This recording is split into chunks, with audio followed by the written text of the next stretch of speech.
Hello friends, तो आज ये पूरा वीडियो आप लोग देखने वाले हो बैलेंस ऑफ पेमेंट के लिए। आपके एग्जाम्स हैं सीबीएसई के लिए। पूरा बैलेंस ऑफ पेमेंट में 15 से 20 मिनट समझाने वाला हूँ, पूरा दिमाग में सेट हो जाएगा। तो साथ बना रहिएगा। इसमें 2023 के जो क्वेश्चंस हैं वो भी लूंगा। तो स्टार्ट करते हैं। सबसे पहले तो बैलेंस ऑफ पेमेंट होता क्या है। अगर अपन डेफिनेशन से बात करें दोस्तों, तो balance of payment is a systematic record of total positive, that is exports, and negative items of a nation with rest of the world during a particular period. Sir, इन सीधी सादी भाषा में बैलेंस ऑफ पेमेंट का मतलब होता है exports minus imports. ये मैं नॉर्मल लैंग्वेज में बोल रहा हूँ कि बैलेंस ऑफ पेमेंट का मतलब है कि जो एक्सपोर्ट करके जो फॉरेन एक्सचेंज आपके पास आती है और जो इंपोर्ट करके जो फॉरेन एक्सचेंज आपके यहाँ जाती है, उसका जो नेट बैलेंस होता है वो होता है बैलेंस ऑफ पेमेंट। क्योंकि बोल रहे हैं balance of payment, balance of payment. तो सर, ये तो हो गई बैलेंस ऑफ पेमेंट की डेफिनेशन। स्टार्ट करते sir. Balance of payment mainly दो अकाउंट का होता है। One is current account. Current account मतलब जो ट्रांजैक्शंस छोटे अमाउंट की हैं, जो transaction with in a year हो जाती है, और जिन ट्रांजैक्शन का बड़ा अमाउंट नहीं है, वो सब क्या होती है, करंट अकाउंट में आती है। एंड सेकंड अकाउंट होता है कैपिटल अकाउंट। ठीक है ना। कैपिटल अकाउंट में बड़े बड़े इन्वेस्टमेंट आते हैं, जो करोड़ों खरबों के इन्वेस्टमेंट होते हैं, जो फॉरेन एक्सचेंज पूरा यहाँ पे आता है with the purpose of investment, वो कैपिटल अकाउंट में आता है। अब हम धीरे धीरे हर चीज को आराम से पढ़ेंगे, तो साथ में बने रहिएगा। सबसे पहले बात करते हैं दोस्तों, सबसे पहले आपके सामने अगर मैं बात करूं तो आपके सामने पूरा बैलेंस ऑफ पेमेंट अकाउंट बना हुआ है। अगर आप ध्यान से लोगे तो देखो दोस्तों, मैंने जानबूझ के पॉजिटिव आइटम्स इस तरफ लिखी है और नेगेटिव आइटम्स इस तरफ लिखी है। पॉजिटिव आइटम्स मतलब क्रेडिट। क्रेडिट मतलब पैसा आ रहा है तो क्रेडिट, और पैसा जा रहा है तो डेबिट। क्योंकि क्वेश्चन एग्जाम में क्रेडिट और डेबिट के हिसाब से आ रहा है। ध्यान रखिए, क्वेश्चन एग्जाम में क्रेडिट और डेबिट के हिसाब से आ रहा है। तो उसमें सबसे पहले अपने पास करंट अकाउंट क्या है। करंट अकाउंट, करंट अकाउंट में तीन चीजें होती है। अगर हम बोलूं विजिबल, इनविजिबल और ट्रांसफर पेमेंट। अब विजिबल वर्ड का मतलब होता है गुड्स। विजिबल वर्ड का मतलब क्या होता है दोस्तों, गुड्स। तो अगर अपन बैलेंस निकालें तो export of goods minus import of goods is balance. Export of goods मतलब जो अपने के फोन, जूते, कपड़े, इंडस्ट्रीज, लाइट्स, कुछ भी अगर अपन एक्सपोर्ट करते हैं, अपना जूट, कॉटन जो भी अपन एक्सपोर्ट करते हैं और वहां से बहुत सारा पैसा आता है, तो पॉजिटिव आइटम। Getting it. इसको बोलते हैं विजिबल्स, क्योंकि गुड्स दिखते भी हैं। इसको क्या बोलते हैं, विजिबल्स। अपन जो वहां से आईफोन इंपोर्ट करते हैं, अपन जो वहां से टेक्नोलॉजी इंपोर्ट करते हैं, अपन वहां से बहुत सारे इलेक्ट्रॉनिक, चाहे वो सैमसंग का गुड ले लो, चाहे तुम एलजी का गुड ले लो, चाहे आईफोन ले लो, कुछ भी कर लो, तो आप भी बहुत सारे गुड्स वहां से इंपोर्ट करते हो। अगर आप नाइकी, एडिडास के जूते पहनते हो तो ये इंडियन कंपनीज नहीं है। अगर आप वहां से इंपोर्ट करके मंगाते हो, इंपोर्टेड घड़ियां लेते हो, तो this is import of goods. ठीक है दोस्तों। तो एक्सपोर्ट प्लस होता है और इंपोर्ट क्या होता है, माइनस। और इस पर्टिकुलर चीज को export of visible minus import of visible is known as BOT. ध्यान रखना, एग्जाम में क्वेश्चन आता है, is known as balance of trade. तो सिर्फ बैलेंस ऑफ पेमेंट क्या है, जो तुम पूरा अकाउंट पढ़ोगे, इसमें 7-8 आइटम्स हैं, जो आप पूरा अकाउंट्स पढ़ोगे वो बैलेंस ऑफ पेमेंट है। But export of visible minus import of visible, that is goods is balance of trade, is what, balance of trade. अब सेकंड आती है सर्विसेज, जो अपने doctor, engineer, CA, lawyer, professional, banks बाहर जाती हैं और पैसा कमा के लाती हैं। पॉजिटिव एक्सपोर्ट ऑफ सर्विसेज, अपने doctor, engineer, CA, lawyers, banks जो बाहर जाते हैं, अपनी सर्विसेज देते हैं और बहुत सारा पैसा कमा के लाते हैं, दैट इज पॉजिटिव।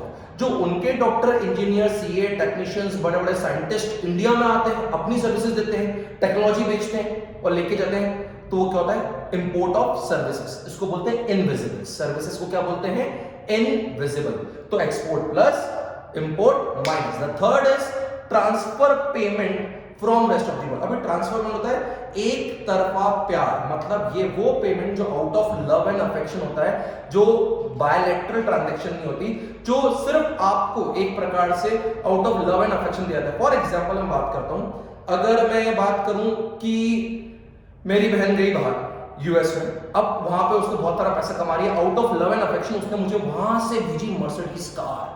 बोले भैया आप तो कार चलाओ बढ़िया, आप उसके बिना अच्छे नहीं लगते। तो क्या उसने इसका बिल मुझे भेजा, क्या उसने इसके पैसे मुझसे मांगे, क्या नहीं सर, ये तो out of love and affection हो गया। अपने बहुत सारे एनआरआईज होते हैं, नॉन रिलायबल इंडियंस होते हैं, जो बाहर जाके बहुत सारा पैसा कमाते हैं, फिर वो इंडिया भेजते हैं अपने पापा को, मम्मी को, रिश्तेदारों, किसी भी कारण से, जो कि बिजनेस ट्रांजैक्शन नहीं होती, वो out of love and affection एक तरफा ट्रांसफर होता है, यूनिलैटरल ट्रांसफर होता है, तो ये वहां से पैसा है। सर मैं थोड़ी बुरा हूं, मैंने भी क्या करा, मैंने बहन को बोला यार तुझसे दिल का रिश्ता है, तूने मेरे लिए कार भेजी है, तो मैंने यहां से उसको 5 किलो भेजा आम का अचार। क्या मैंने उससे पैसे मांगे कि आम के अचार के? सर आपने भी पैसे नहीं मांगे, तो वो हो गया transfer payment to rest of the world. Sir, transfer payment are unilateral transfer which do not involve anything in return. These are one-sided transfer. तो दोस्तों ये होती है कैपिटल अकाउंट की 3 बातें। क्या क्या होता है साथ में बोलेंगे? विजिबल्स, इनविजिबल्स और ट्रांसफर पेमेंट। विजिबल्स, इनविजिबल और ट्रांसफर पेमेंट। सर नेक्स्ट आता है आपके पास पूरा पूरा कैपिटल अकाउंट। अब यहाँ पे क्या होता है, कैपिटल अकाउंट बड़े बातें होती है। अब सबसे पहले समझ पॉजिटिव आइटम की तरफ, FDI, foreign direct investment from rest of the world. जब वहां की माइक्रोसॉफ्ट, टेस्ला, गूगल, अमेजॉन भर भर के पैसा लाती हैं और इंडिया में निवेश करती है, इंडिया में आके इंडिया में अपनी खुद की फैक्ट्री लगाती है, इंडस्ट्री लगाती है, इंडिया में प्रॉपर्टी खरीदती हैं, अगर वो पूरी तरीके से इंडिया में आके निवेश करती हैं तो क्या इंडिया के पास पैसा आ रहा है, फॉरेन एक्सचेंज आ रही है, डॉलर आ रहा है? यस। तो this is FDI from rest of the world. अब जब अपनी रिलायंस, अपनी टाटा, अपनी एयरटेल, अपना अडानी जब वर्ल्ड के अलग अलग कोनों में अगर मैं बात करूं अपनी इंडस्ट्री सेटअप करते हैं क्या? अरे बहुत करते हैं।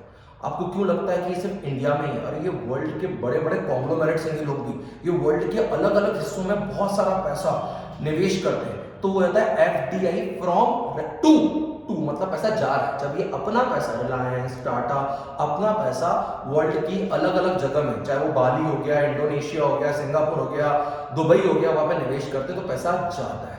इन शॉर्ट अगर मैं बात करूं शाहरुख खान अपना घर खरीद रहा है दुबई में, तो that is FDI to rest of world, पैसा ऐसे लेके ना वहां पे। और अगर मैं बात करूं शकीरा अपना घर खरीद रही है मुंबई में, तो FDI from rest of world. Got it? Next is FII, foreign institutional investment, इसको बोलते हैं पोर्टफोलियो इन्वेस्टमेंट भी। फॉरेन इंस्टीट्यूशनल इन्वेस्टमेंट इसी को बोलते हैं क्या दोस्तों? Portfolio investment. अब इसका मतलब है कि अगर मेरे इंडिया में किसी को निवेश करना है, लेट्स से इंडिया की कंपनीज में किसी को निवेश करना है, किसी को रिलायंस, अब किसी फॉरेनर किसी में यूएस में बैठे इंसान को, दुबई में बैठे इंसान को, सिंगापुर में बैठे हुए इंसान को अगर इंडियन कंपनीज के शेयर्स खरीदने हैं, सिक्योरिटीज खरीदनी है, पोर्टफोलियो बनाना है, तो बहुत सारा पैसा इंडिया में लाते हैं through again American depository receipt, global depository receipt के थ्रू बहुत सारा पैसा होता है ना। आज एफआईआई ने, शेयर मार्केट बोलते हैं आज एफआईआई ने इतना खरीदा, इतना बेचा। तो फॉरेन इंस्टीट्यूशनल इन्वेस्टमेंट का मतलब है वर्ल्ड के अलग अलग कोने में बैठे हुए बहुत सारे फॉरेनर्स को अगर इंडियन कंपनीज के शेयर्स, सिक्योरिटीज, बॉन्ड्स खरीदने हैं तो इंडिया में पैसा डालते हैं मतलब पैसा आ रहा है। ये कौन सी आइटम होती है? पॉजिटिव। जब अपने को, आजकल अपन भी कम लोग नहीं है, अपने में से जितने भी यंगस्टर्स सब लोग शुरू हो चुके हैं फॉरेक्स ट्रेडिंग में, बहुत लोग शुरू हो चुके हैं। अगर आप बात करूं तो capitalwire.com के थ्रू आप लोग फॉरेन, अगर आपको एप्पल के शेयर खरीदने, माइक्रोसॉफ्ट के शेयर खरीदने, गूगल के शेयर खरीदने, टेस्ला के शेयर खरीदने, तो क्या तुम इंडिया में खरीदोगे? सर वो पैसा जाएगा बाहर। अगर आप इनके शेयर खरीदोगे तो ये पैसा यूएस या यूके जहां की भी कंपनी है वहां पे जाता है। तो ये होता है FII to rest of the world. तीसरा रहता है दोस्तों कमर्शियल बोरिंग्स, और एक होता है बोरिंग्स एज एन असिस्टेंस। देखो दोनों होती है बोरिंग्स। अब सीधी बात है कि मैं नॉर्मल सी बात करूं कि अगर मेरा एक यूएस में फ्रेंड है जगविंदर, अब जगविंदर ने बोला, मैंने जगविंदर से बोला जैसे रिश्ते का नाता है, अचानक मुझे 100 करोड़ की जरूरत पड़ रही है, दे रहा है क्या? तो वहां से जगविंदर ने बोला हाँ ले ले, 100 करोड़ चाहिए ना, बस 10% ब्याज लगेगा। तो जगविंदर ने मुझे 100 करोड़ तो दे दिए, जगविंदर ने मुझे 100 करोड़ दे दिए, बट एक स्पेसिफिक रेट पे, एक इस पे स्पेसिफिक रेट पे। ये होती है commercial borrowings from rest of the world. क्या हमने वर्ल्ड के अलग अलग लोगों से पैसा बोरो किया? हाँ। क्या उन्होंने उस पर हमसे ब्याज लिया? हाँ। तो टू बी वेरी फ्रैंक, ये होगी कमर्शियल बोरोइंग फ्रॉम, पैसा तो आया। थोड़े दिनों बाद जगविंदर को जरूरत पड़ी मेरी, तो जगविंदर ने बोला यार रितेश भाई पैसे की जरूरत पड़ रही है, यूएस में रिसेशन आ रहा है, क्या करें यार, थोड़े 200 करोड़ दे सकता है क्या? मैंने बोला 200 करोड़ इतनी छोटी बात कर रहा है, तो 2000 करोड़ मांग ले मुझसे, तेरे लिए सब हाजिर है, बस 15% ब्याज लगेगा। तो क्या सर मैंने उसको पैसा दे दिया? हाँ मैंने उसको पैसा दिया। अब ये हो जाएगा commercial borrowing to rest of the world, commercial borrowing to rest of the world. अब अगर आपके यहाँ पे कभी, अगर मैं बात करूं आपके यहाँ पे सुनामी आई या कोरोना आया, तो अगर मैं बात करूं वर्ल्ड की अलग अलग कंट्रीज ने आपकी हेल्प करी, आपको पैसे दिए एट कंसेशनल रेट या इंटरेस्ट फ्री, दोनों चीजें हो सकती है। फॉर एग्जाम्पल आपके यहाँ कोरोना आ गया, सुनामी आ गई, कोई भूकंप आ गया, कोई प्राकृतिक आपदा आ गई, तो अब इंडिया में ऐसी प्राकृतिक आपदा आई, इसके लिए यूएस को बहुत दुख हुआ। यूएस ने बोला हम अपनी तरफ से 500 करोड़ सैंक्शन करते हैं। आईएमएफ ने, इंटरनेशनल मॉनेटरी फंड ने बोला कि हम इंडिया को 300 करोड़ की मदद करेंगे। अब ऐसे केस में क्या हमारे पास पैसा आ रहा है? हाँ यार, पैसा तो आ रहा है, लेकिन पैसा इंटरेस्ट फ्री आ रहा है या कंसेशनल रेट ऑफ इंटरेस्ट पे आ रहा है? सर ऐसे ही जब बांग्लादेश को जरूरत पड़ती है, भूटान को जरूरत पड़ती है, नेपाल को जरूरत पड़ती है, तो क्या अपन भी इनकी हेल्प करते हैं? विश्वास मानो, आप सोचना ही मत कि इस अपने ईस्टर्न वर्ल्ड के अंदर अगर अपन बात करें तो मेनली चाइना, इंडिया, ऑस्ट्रेलिया और थोड़ा बहुत अगर अपन बात करें तो ऊपर लेवल का जापान, बना बस चाइना, ऑस्ट्रेलिया, इंडिया, यही ऐसी बड़ी कंट्रीज हैं जो किसी और कंट्री की मदद करने के लायक हैं, क्योंकि ये सेल्फ रिलायंस कंपनी है। तो क्या अपन ने भी लोगों की हेल्प करी? अब बांग्लादेश में कोविड की वैक्सीन अपन ने पहुंचवाई थी, क्यों? अपने को बांग्लादेश से अच्छे रिश्ते रखने थे और वहां भी कोविड आ चुका था, अब वो कंट्री तो गरीब थी। अपन ने क्या श्रीलंका की मदद करी? हाँ यार, अपन ने श्रीलंका की मदद करी। तो ऐसे केस में पैसा आ रहा है कि जा रहा है? पैसा जा रहा है। ध्यान रखना, पैसा इस केस में, फॉरेन एक्सचेंज के केस में, जब भी आपके देश में फॉरेन एक्सचेंज आएगी तो इट इज क्रेडिट आइटम, जब भी फॉरेन एक्सचेंज जाएगी तो इट इज डेबिट आइटम। ये ध्यान रखना, इस पर क्वेश्चन एग्जाम में आता है। अब यार ये जितना तुम खेल देख रहे थे ना दोस्तों, ये सारा खेल था ऑटोनॉमस आइटम्स। ये सारा खेल क्या था तुम्हारे पास? Autonomous items. अब ऑटोनॉमस आइटम्स का अल्टीमेटली मतलब ही क्या? जो अपने आप होती है। ऑटोनॉमस मतलब ऑटोमेटिक होती है, जो देश के नॉर्मल लोग करते हैं, जो देश के नॉर्मल लोग आप और मैं करते हैं। बट साल के एंड में अगर ये पता चले कि हमारे एक्सपोर्ट्स क्या हो गए कम और इंपोर्ट्स क्या हो गए ज्यादा, मतलब आपके पास अगर कुछ ऐसा आ जाए कि साल में आपके, अगर मैं बात करूं, एक्सपोर्ट्स हो गए लेट्स से 1000 करोड़ और आपके इंपोर्ट्स हैं भाई 1500 करोड़। अब ऐसे में गवर्नमेंट की बचती है बैंड, बोले कहां से आना है पेमेंट करने के लिए? क्योंकि आपने अगर आपने माल बुलवा लिया है 1500 करोड़ का तो पेमेंट तो करना पड़ेगा। तो तुम्हारे पास उतनी फॉरेन एक्सचेंज, उतने डॉलर, दिनार, डैरम, येन तो है ही नहीं। तो अब क्या करोगे? तो ऐसे में सरकार साल के एंड में खुद के पुराने रिजर्व्स पड़े होते हैं, या तो उसमें से निकाल के पैसा देती है, किसको? आप लोगों को देती है ताकि आप लोग पे कर पाओ, या तो सरकार खुद का गोल्ड गिरवी रखती है। सरकार बहुत बार इंटरनेशनल मॉनेटरी फंड मतलब वर्ल्ड बैंक से लोन मांगती है, डॉलर का, दिनार का, येन का, ताकि ये पेमेंट कर पाए। या सरकार बहुत बार अपना बहुत सारा एरिया, चाहे वो लैंड के फॉर्म में और कुछ एसेट के फॉर्म में, वो बेच देती है वर्ल्ड बैंक को।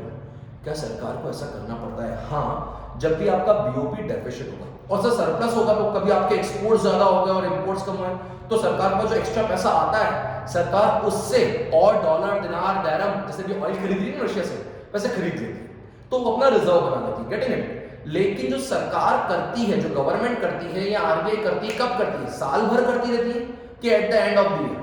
Eight the end of the year. और ऐसी आइटम्स जो बीओपी को इक्वल करने के लिए करी जाती हैं, उसको बोलते हैं दोस्तों अकोमोडेटिंग आइटम्स। तो ये 2023 अभी जो सैंपल पेपर आया है आपका, उसमें पूरे बीओपी का वेटेज है, बीओपी प्लस फॉरेन एक्सचेंज का वेटेज 6 मार्क का, और उन्होंने आपके सैंपल पेपर में क्वेश्चन क्या पूछा है? What is the difference between autonomous and accommodating items? ये 3 मार्क का क्वेश्चन है दोस्तों, ध्यान रखिएगा। What is the difference between autonomous and accommodating item? तो मेरे साथ बोलोगे autonomous definition मन बोलेंगे। Autonomous items are above the line items takes place throughout the year by the normal residents of a country which create BOP, जो BOP बनाते हैं, जो BOP कुछ भी हो सकता है, पॉजिटिव हो सकता है, नेगेटिव हो सकता है, सरप्लस हो सकता है, डेफिसिट हो सकता है। अब अकोमोडेटिंग आइटम क्या होती है? Accommodating items are known as below the line item. सबको मालूम नहीं पड़ता, छुप छुप के होती है। Below the line items takes place at the end of the year, by the government of a country which make BOP equal, which make BOP identity। मतलब ये डिफरेंस आ रहा है ना 500 करोड़ का, इसको मैच करने के लिए जो बनता है ना, वो बनाता है BOP को इक्वल। ठीक है, तो now this is accommodating item. ये क्वेश्चन सीबीएसई 2023 में अभी सैंपल में पूछा गया है, तो इस डिफरेंस को ध्यान रख लेना। अब सर अगली बात करते हैं सर आगे कि ये एरर्स एंड ओमिशन एक चीज और होती है। अब सर एरर्स एंड ओमिशन मतलब क्या? तुमको क्या लगता है देश में स्मगलिंग नहीं होती क्या? स्मगलिंग भी होती है। क्या तुम सारी इंटरनेशनल ट्रांजैक्शन का रिकॉर्ड रख सकते हो? सर नहीं यार, कुछ कुछ चुपके भी आता है। दुबई से सोना पहन के आते हो कि नहीं आते? जेब में आईफोन रख के आते हो कि नहीं आते? तो errors and omissions are a balancing item. It is, अगर मैं बात करूं क्या एरर है, it is inability to record all international transaction accurately. आप नहीं रिकॉर्ड कर सकते यार, बहुत सारी स्मगलिंग होती है, लोग फोन ऐसे ले आते हैं, जेब में रख के ले आते हैं, तो वो होते हैं आपके एरर्स एंड ओमिशन। एक और चीज होती है ऑफिशियल रिजर्व्स अकाउंट। इसमें भी एग्जाम में क्वेश्चन आ सकता है। ऑफिशियल रिजर्व्स अकाउंट कुछ भी नहीं होता, transaction carried on by monetary authorities like RBI of the country, changes in forex reserve are known as official reserves transaction. इसका मतलब ये कुछ नहीं होती, ये एक प्रकार से अकोमोडेटिंग आइटम्स ही होती हैं। अगर आपका बैलेंस ऑफ पेमेंट में ऊपर नीचे होता है तो उसको ठीक करने के लिए जो आपके फॉरेन एक्सचेंज रिजर्व को बढ़ाया जाता है या कम किया जाता है। बढ़ाया कब जाएगा? जब बीओपी सरप्लस में होगा। बढ़ाया कब जाएगा? जब बीओपी सरप्लस में होगा। और कम कब किया जाएगा? जब बीओपी डेफिसिट में होगा, भाई निकाल के देना पड़ेगा, तो उसको बोलते हैं official reserves transaction. Sir next part अगर हम आपसे पूछे तो बीओपी कितने प्रकार का होता है? यार बीओपी 3 होता है। एक तो BOP balanced. Sir balance BOP का मतलब ही क्या होगा? Export are equal to what? Imports. सीधी बात, आपके एक्सपोर्ट और इंपोर्ट इक्वल होगा। सर ऐसा कभी होता है? कहते हैं एग्जैक्टली ऐसा कभी हो नहीं सकता, to be verified. Next surplus BOP. Surplus BOP मतलब क्या? आपके एक्सपोर्ट ज्यादा है और इंपोर्ट्स क्या है? कम। चाइना का बीओपी सरप्लस होता है। 90% टाइम यूएस का बीओपी भी सरप्लस होता है। इनके एक्सपोर्ट्स बहुत होते हैं और इनके इंपोर्ट्स क्या होते हैं? कम। चाइना तो इंपोर्ट करता ही कम। अभी चाइना ने बोला था ना हमारे बारे में कि इंडिया हमारे में इंपोर्ट बैन तो कर रहा है, लेकिन उससे इंडिया खुद ही कैसे चल पाएगा? हमारा इतना इंपोर्ट होता है, हम largest importer of Chinese goods हैं, आपको पता है। तो सीधी बात है, अगर वो बोलता ही है कि हमारे इंपोर्ट्स हैं। अब तीसरा होता है डेफिसिट बीओपी, जैसे अपना है, जिसमें अपने एक्सपोर्ट कम है और इंपोर्ट्स क्या है? ज्यादा। हम चाइना से इंपोर्ट करते हैं, जापान से इंपोर्ट करते हैं, रशिया से इंपोर्ट करते हैं, यूएस से इंपोर्ट करते हैं। ये 4 मेजर कंट्रीज है जहां से हम बहुत सारा इंपोर्ट करते हैं। सर ठीक है, ये भी अच्छी बात है, मैंने बोला हाँ ये बात भी अच्छी है। अब other components of capital account अगर अपन बात कर लें तो ये भी ध्यान रख लेना। एक होते हैं एनआरआई डिपॉजिट्स। एक बात ध्यान रखना, एनआरआई डिपॉजिट्स वो हैं जो उन्होंने एनआरआईज ने डोमेस्टिक इकोनॉमी में निवेश करके रखा हुआ है। एनआरआई डिपॉजिट्स वो हैं जो एनआरआईज ने डोमेस्टिक इकोनॉमी में निवेश करके रखा हुआ है। वो बोलते हैं ना, वो अभी G20 समिट हुई थी, वो इंडिया में बहुत सारी प्रॉपर्टीज लेके चले गए, इंडिया में बहुत सारा उन्होंने कहते हैं लैंड खरीद लिए, या इंडिया की कुछ प्रॉपर्टी खरीद ली है, या इंडिया में कुछ गोल्ड खरीद लिया है। तो वो होते हैं एनआरआई डिपॉजिट्स जो इंडिया में उन्होंने अलग अलग बॉन्ड्स, अलग अलग स्कीम्स के तहत निवेश करके रखा है। सर उसके अलावा क्या होती है? Banking capital transaction. Sir banking capital transaction मतलब सीधी बात यार, एक बैंक दूसरी बैंक का कुछ ना कुछ रिजर्व या पैसा या डॉलर दिनार रखती है। सर बैंकिंग कैपिटल मतलब क्या? आपको नहीं लगता एसबीआई हो, चाहे बैंक ऑफ इंडिया हो, चाहे आईसीआईसीआई बैंक हो, ये भी अपने पास कुछ ना कुछ फॉरेन एक्सचेंज रिजर्व रखते होंगे? भाई इनका कस्टमर इनके पास जाएगा, वो बोलेगा इनको डॉलर चाहिए, तो क्या बैंक्स डॉलर दे सकती हैं? हाँ, बैंक डॉलर दे सकती है क्योंकि बैंक के पास उसका रिजर्व होता है। तो इसको बोलते हैं बैंकिंग कैपिटल ट्रांजैक्शन। ध्यान रखिएगा, इसको क्या बोलते हैं? अगर मैं बात करूं बैंकिंग कैपिटल ट्रांजैक्शन, ठीक है, अगर अपन बात करें तो ये होता है आपके पास बैंकिंग कैपिटल ट्रांजैक्शन, ठीक है। अगर मैं लेके चलूं तो सर ठीक है, ये बात भी सही है, मैंने बोला हाँ यार ये बात तो सही है। अब थोड़ा सा और आगे देख लो, short term trade credit. Sir short term trade credit का मतलब क्या होता है, ये भी आप समझा दो। तो शॉर्ट टर्म ट्रेड क्रेडिट का मतलब सीधी बात है यार, अपन धंधा करते रहते हैं, धंधे में क्रेडिट चलता है, पूरा पैसा एक साथ तो देते नहीं है। मैंने यूएस से 1000 आईफोन मंगवाया, मेरा 5 करोड़ का बिल आया, मैंने बोला 2 महीने बाद दूंगा। अब अगर मैं 2 महीने बाद दे रहा हूँ तो इसका मतलब क्या उनका उधार है मुझ पे? हाँ, उनका उधार, बहुत बार मुझे कोई पैसा भी चाहिए था उधार पे, तो क्या वो उधार पे दे भी देते हैं? हाँ। तो बिजनेस ट्रांजैक्शन, जो आप गुड्स और सर्विस बेचते रहते हो, इंपोर्ट एक्सपोर्ट करते रहते हो, उसके कारण कुछ ना कुछ क्रेडिट ट्रांजैक्शंस होती हैं यार। इंटरनेशनल ट्रेड है, एक साथ का पैसा नहीं दे सकते, गेटिंग इट? तो वो भी क्या कैपिटल अकाउंट का पार्ट ही होता है? द आंसर इज यस, वो भी कैपिटल अकाउंट का पार्ट ही होता है। एक बहुत इंपॉर्टेंट बात है, export and import of capital goods like plant and machinery.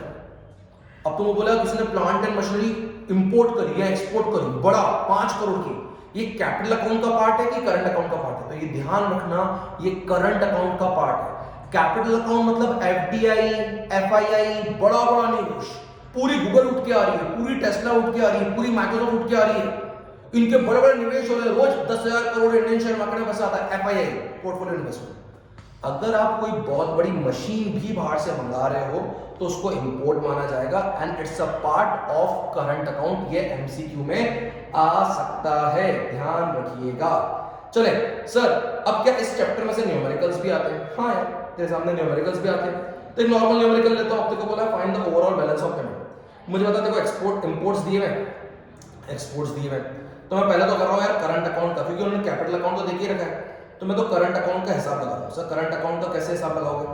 मुझे बता एक्सपोर्ट्स कितने हैं। सर देखो एक्सपोर्ट ऑफ गुड्स और इंपोर्ट्स, वैल्यू ऑफ एक्सपोर्ट्स और वैल्यू ऑफ कितना इंपोर्ट्स अगर अपन बात करें, और बैलेंस ऑफ, ये विजिबल ट्रेड नहीं दोस्तों, ये थोड़ा सा इनविजिबल है, यहाँ पे ये इनविजिबल गिवन है। तो एक्सपोर्ट ऑफ गुड्स कितने हैं? 450, इंपोर्ट ऑफ गुड्स कितने हैं? 150, डिफरेंस कितना हो गया? 300, ठीक है ना। यूनिलैटरल ट्रांसफर मतलब वही प्यार वाले ट्रांसफर, एक तरफा प्यार, तो वो कितने हो गए तुम्हारे पास? 100। वेरी गुड यार। ये आपका क्या हो गया? विजिबल। ये क्या हो गया? विजिबल। ये आपका हो गया इनविजिबल। अब सर इनविजिबल कितना है अगर अपन बात करें तो सर इनविजिबल हो गया, मतलब सर ये विजिबल हो गया, ये ट्रांसफर पेमेंट हो गए, और इनविजिबल भी दे दिया इन लोगों ने, कितना? 300। तो sir total balance of current account कितना है? 300 प्लस 300 600, और ये 700, ठीक है। अब कैपिटल अकाउंट बैलेंस अगर मैं तुमको बोलूं यार ये अपना डेबिट बैलेंस है, ओए डेबिट बैलेंस मतलब कौन सा बैलेंस? Negative balance. तो तेरे पास कैपिटल अकाउंट का बैलेंस पॉजिटिव निकला कि नेगेटिव निकला? सर देखो कैपिटल अकाउंट का बैलेंस तो नेगेटिव निकला 400। तो करंट यहां तक पूरा क्या था तेरे पास? करंट, यहां तक तेरे पास था पूरा करंट प्लस कैपिटल 700 और 400, नेट कितना हो गया? 300। ये तेरा हो जाएगा BOP, that is balance of payment. Sir इसका मतलब यहां से आपने क्या निकाला? सर यह सबसे अपन ने निकाला दोस्त करंट अकाउंट, और अगर सर ये क्रेडिट गिवन होता मतलब पॉजिटिव बैलेंस, तो अपना करंट अकाउंट का बैलेंस कितना आया था पता मुझे? करंट अकाउंट का बैलेंस अपना टोटल आया था दोस्तों 700, और अगर देखो कैपिटल अकाउंट का क्रेडिट बैलेंस बोला होता, बढ़िया बैलेंस, पॉजिटिव बैलेंस, कितना? 400। तो ये 700 प्लस 400 कितना हो जाएगा? 1100। सो यार ये बात भी अच्छी है, मैंने बोला हाँ यार ये बात भी अच्छी, अच्छा क्वेश्चन था, ठीक है। अब अगर मैं देखो बात करूं तो एक और क्वेश्चन दिया हुआ है, एक्सपोर्ट ऑफ सर्विसेज दिया हुआ है, balance of visible trade given है, transfer money from one country to another country मान लेते हैं 200 गिवन है, ठीक है। अब अगर मैं तुमको बात करूं इसी में, मैं तुझसे बात करूं कि इंपोर्ट ऑफ सर्विसेज भी गिवन है आपको, लेट्स से 80। अब मैं ऐसा पे बहुत कुछ पूछूं यार, पहला तो अगर मैं तुझसे पूछूं पहला क्वेश्चन कि मुझको बीओटी बता, बैलेंस ऑफ ट्रेड, तो सर देखो बैलेंस ऑफ ट्रेड इज कुछ नहीं, balance of visible item. Balance of trade is कुछ नहीं, बैलेंस ऑफ विजिबल आइटम्स। और अगर अपन बैलेंस ऑफ विजिबल आइटम्स माने तो वो डायरेक्टली गिवन है आपको 50, खत्म इसका आंसर। अब सर आपके पास विजिबल का बैलेंस तो कितना आ गया? 50, मैंने बोला हाँ। सर इनविजिबल का बैलेंस कुछ निकाल सकते हैं क्या? मैंने बोला इनविजिबल मतलब सर्विसेज, बोले हाँ। तो देख एक्सपोर्ट 20 है, इंपोर्ट कितना है? 80, तो 20 minus 80 that is equal to कितना है? -60। Sir transfer payment from one country to another country, ओहो एक तरफा प्यार वाले ट्रांसफर, तो ट्रांसफर पेमेंट कितने हैं आपके दोस्तों? 200। ट्रांसफर पेमेंट कितने आपके? 200। अगर टोटल करंट अकाउंट के अंदर बैलेंस निकालोगे तो 200 plus 50, 250 minus 60 is 190, this is the balance of current account. Sir क्या कैपिटल अकाउंट का निकाल के देकर रखा है उन्होंने? हाँ यार कैपिटल अकाउंट का निकाल के दिया हुआ, कितना? 80। तो सर कैपिटल का ऐड कर देंगे अपने से, चलो यार ऐड कर देते हैं कैपिटल का अपन। तो कैपिटल कितना है तुम्हारे पास अगर अपन बात करें 80, तो टोटल बीओपी कितना हो गया तेरे पास अगर अपन बात करें कि total BOP balance of payment 190 plus 80 270। क्या इस पे क्वेश्चन आ रहे हैं एग्जाम में, आ चुके हैं? सबसे इंपॉर्टेंट बात आपको यही देखनी है कि 2023 के पेपर में 6 मार्क का क्या क्या है। लो तो यहां से अपन शुरू कर रहे हैं दोस्तों। अगर अपन बात करें कि 2023 का पेपर अगर अपन बात करें तो उस पेपर में क्या क्या आया और क्या क्या पूछा जा सकता है, तो दिस वाज दी 2023 का 6 मार्क्स का इस चैप्टर का वेटेज अगर अपन लेके चले तो 6 मार्क्स का। तो सर क्या पूछा गया पहला 1 नंबर का ऑब्जेक्टिव पूछा गया है और के साथ, तो सर इसको अपन एक बार देखते हैं कि क्या ऑब्जेक्टिव पूछा गया है पेपर के अंदर। ठीक है, लेट्स गो विद दिस। आपको बोल के रखा है कि आपको इमेजिनरी अकाउंट देके रखा है। Identify which of the statement about the period 2010 to 2020 is correct. पहले बात देखो, ये विजिबल एक्सपोर्ट्स देके रखे, ये विजिबल इंपोर्ट्स देके रखे। कोई मुझसे बोला sir balance of current account, balance of trade निकालो, क्या निकालो? BOT, मतलब एक्सपोर्ट्स माइनस व्हाट, इंपोर्ट्स। तो इस साल का BOT तो कितना है? 40, और इस साल का BOT अगर अपन देखें तो कितना है? 120। तो balance of trade, balance of T मतलब बैलेंस ऑफ ट्रेड तो देता है। अब इस साल से इस साल के बीच में क्या बैलेंस ऑफ ट्रेड इंप्रूव हुआ है? हाँ यार, दिख ही रहा है, बहुत अच्छा इंप्रूव हुआ है। तो बैलेंस ऑफ ट्रेड इंप्रूव हुआ है। क्या ट्रेड डेफिसिट बढ़ा है? अरे नहीं यार, डेफिसिट तो हुआ ही नहीं, तो क्या कहा सर? इनविजिबल आइटम के बारे में बताया ही नहीं कुछ भी। और बैलेंस ऑफ ट्रेड कम तो नहीं हुआ है, तो इसका आंसर है improvement in balance of trade. Question दिखता टफ है, होता इजी है, ध्यान रखिएगा, ये एक बड़ी बात है। ठीक है क्या? अब अगर अपन बात करें अच्छे से और आराम से लेके चलें पूरे क्वेश्चन को, तो ये लो यार, थोड़ा सा क्वेश्चन को और आगे लेके चलते हैं अपन। नेक्स्ट क्वेश्चन लेके रखा है तुमको विजिबल एक्सपोर्ट्स, विजिबल एक्सपोर्ट्स देके रखे, विजिबल इंपोर्ट्स, इन दोनों का डिफरेंस निकालो तो ये आ जाएगा BOT। कितना आ गया तुम्हारे पास BOT? इस बार -50 आ रहा है, क्योंकि एक्सपोर्ट्स कम है और इंपोर्ट्स क्या है? ज्यादा। एक्सपोर्ट्स कम है और इंपोर्ट्स क्या है? ज्यादा।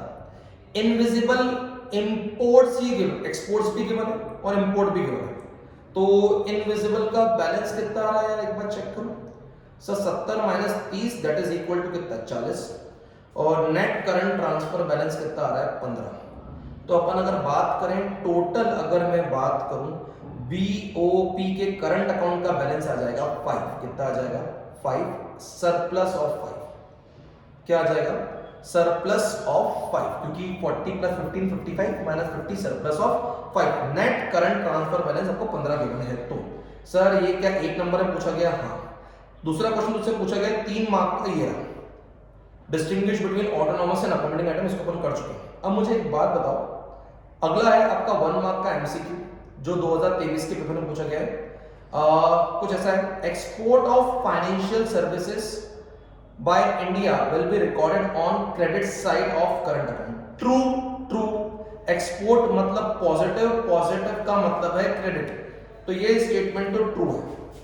फॉरेन डायरेक्ट इन्वेस्टमेंट मतलब FDI again in India, India में आ रहा है, तो क्या हो रहा है? इनफ्लो। क्या हो रहा है?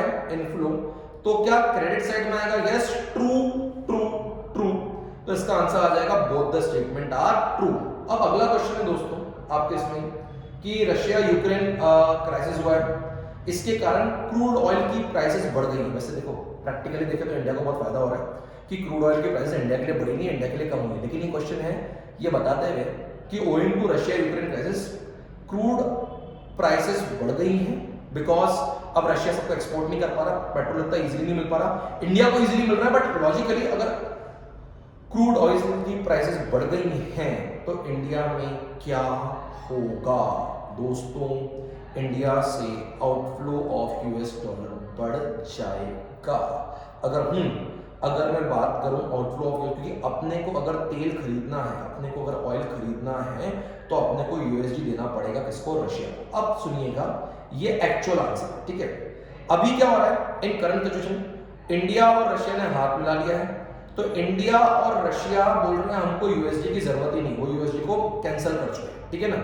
वो बोल रहे हैं आपस में ट्रेड करेंगे, और रशिया तो बोल रहा है हम इंडिया के रुपए को ही इंटरनेशनल करेंसी मानते हैं।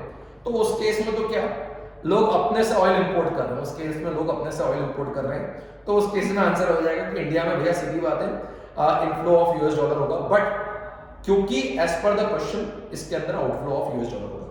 सर क्या ये कुल मिला के 6 मार्क का वेटेज था जो BOP का आ रहा था? हाँ, मैंने ट्राई करा है BOP पूरा करवाने का, इसके अलावा कुछ भी नहीं बचा है। उम्मीद करता हूं ये पूरा बैलेंस ऑफ पेमेंट आपको हेल्प करेगा आपके एग्जाम के लिए, आपके पेपर के लिए। सो दोस्तों प्लीज प्लीज प्लीज अगर चीज समझ में आई हो तो इस वीडियो को लाइक करना, सब्सक्राइब करना और आगे वाले वीडियो को देखते रहना। Wish you all the very best, a very happy life, good career and great life ahead. Thank you so much.